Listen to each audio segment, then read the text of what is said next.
Hey guys, out here celebration, lot number 27, getting ready for intermediate inspection and also pre-drywall orientation. So one thing we try to do out here when we're doing the pre-drywall orientations is, make sure the house is ready for them to come in.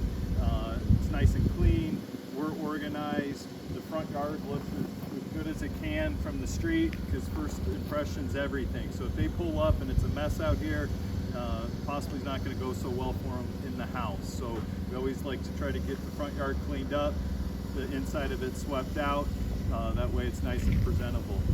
Also, get a nice clean lot sign up there.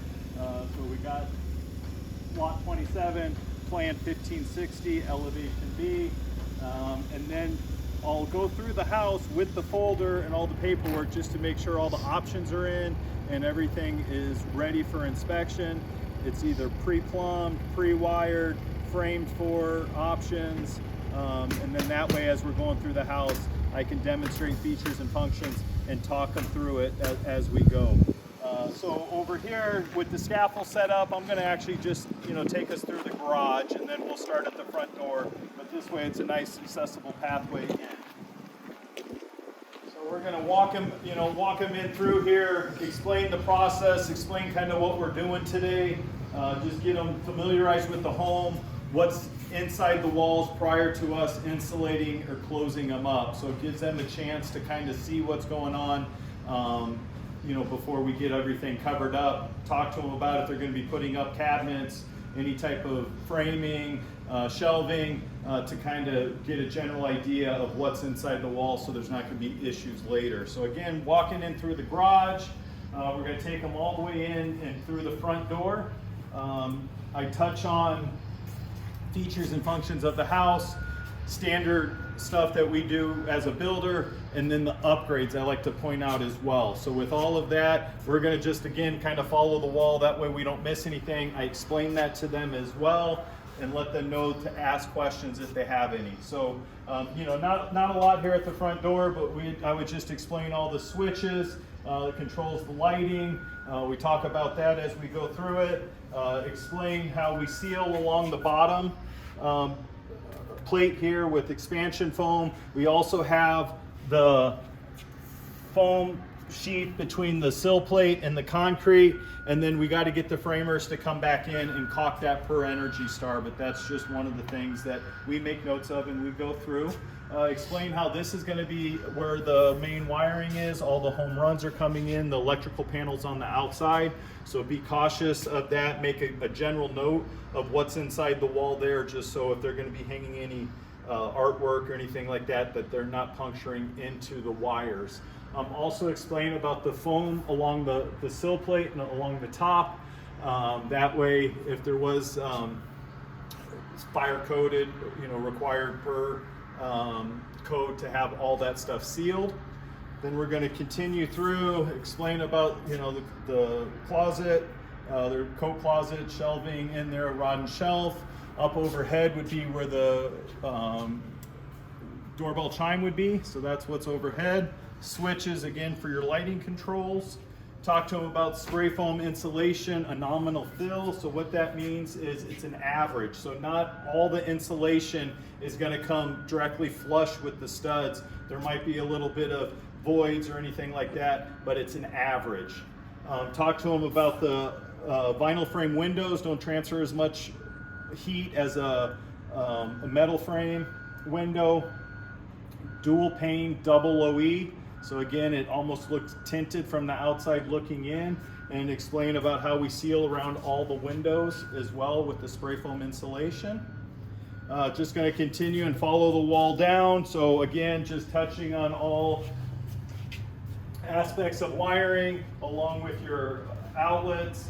We're looking over the condensation line, which is a little bit hard, but you got your secondary condensation line right here overhead, which is nice sloped, slanted to outward, drains over the top of the window, and then your primary, which again is going to go down and exit to the bottom of the house. So something I'll explain to them about that. Again, we got all the expansion foam along the bottom.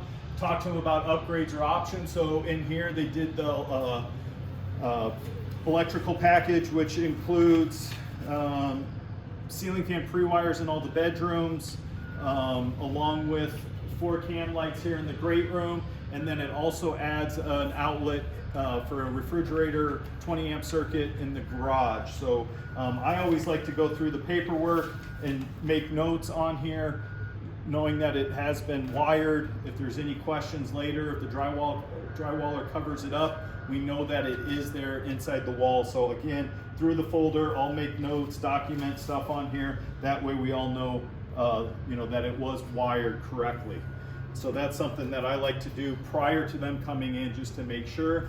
Also, something I would do is I could write out on the floor carpet and tile breaks. So in here they did the extended flooring option. So everything gets tile except the bedrooms. So, I would point that out to them as we walk into the bedrooms. There is going to be a tile break from here to the carpet. So, we can touch on that.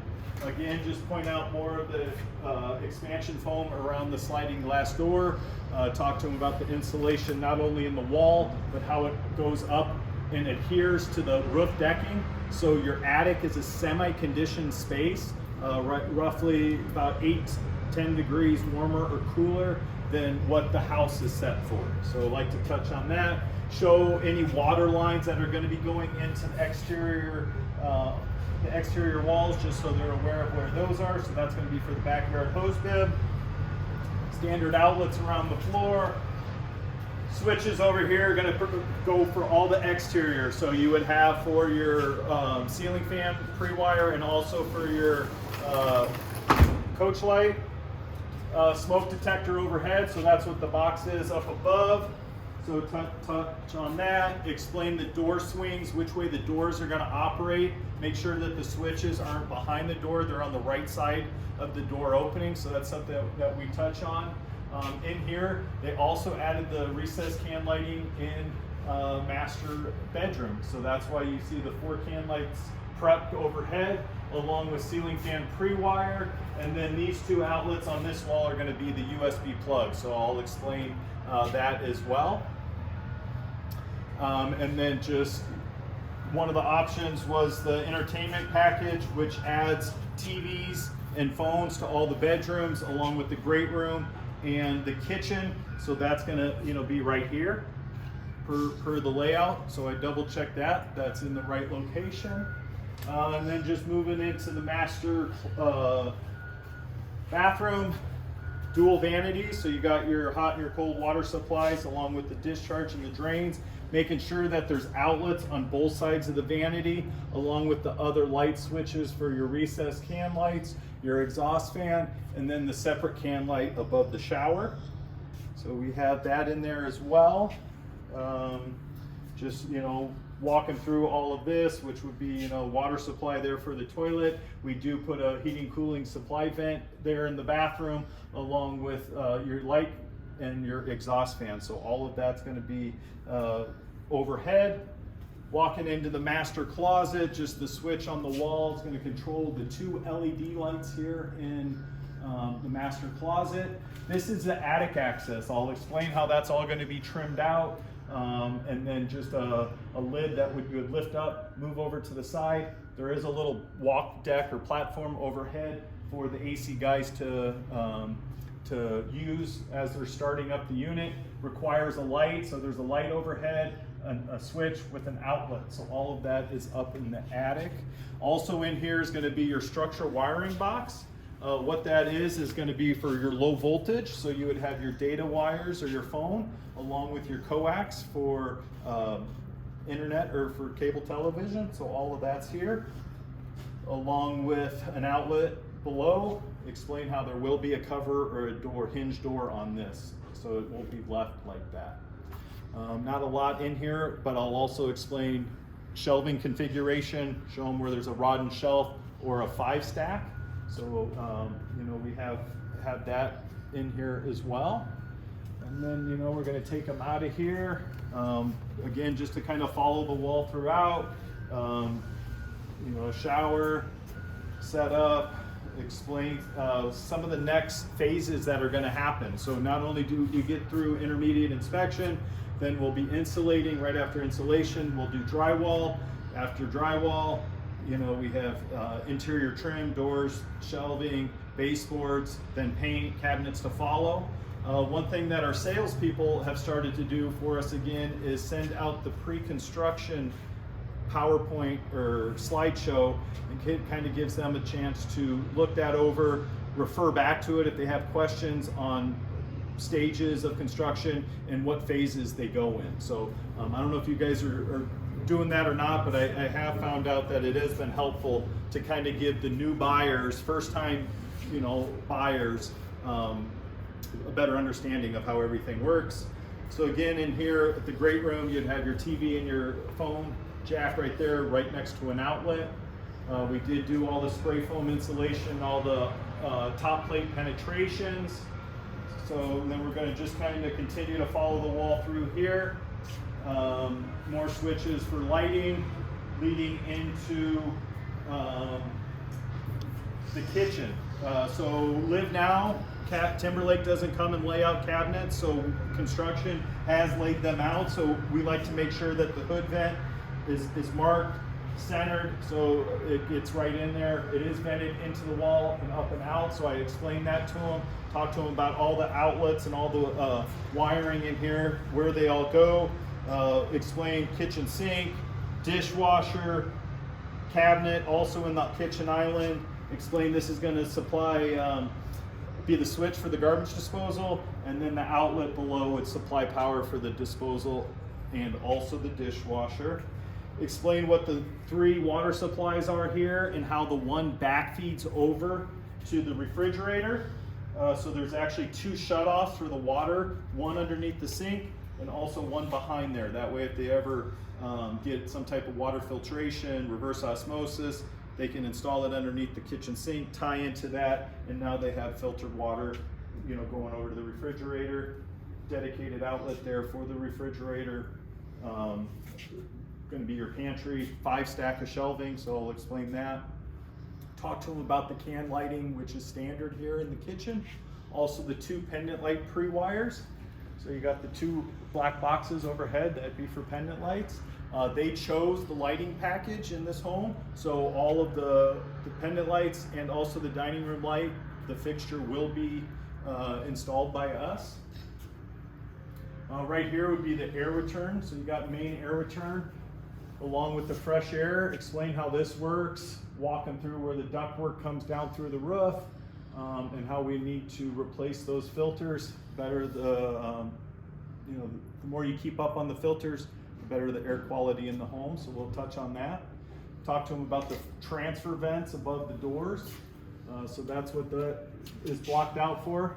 If the door is closed, the air is going to pass through that vent right through there. Walk it into the bedroom.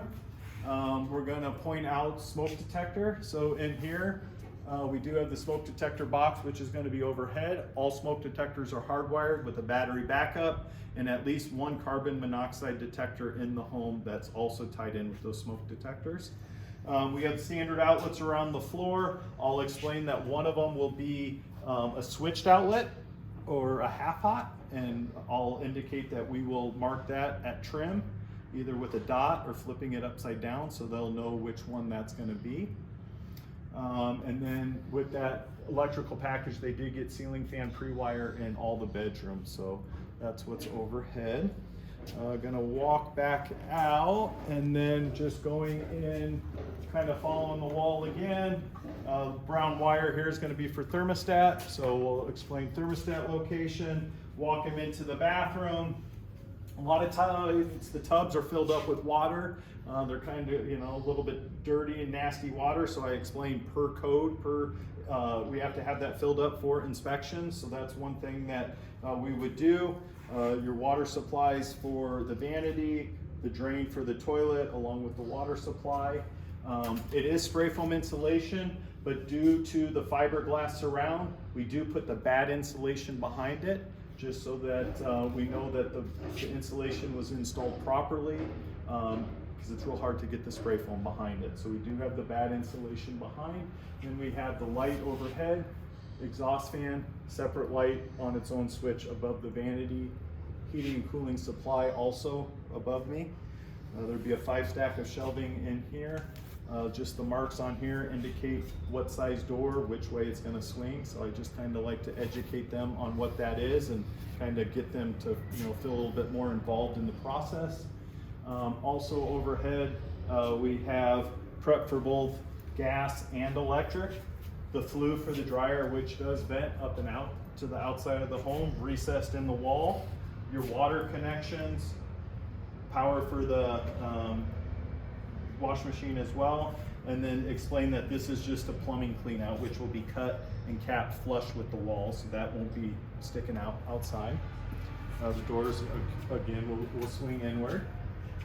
And then with the 2 bedrooms, basically identical, but I like to kind of go through, make sure to point out TVs and phones, all the additional outlets around the room.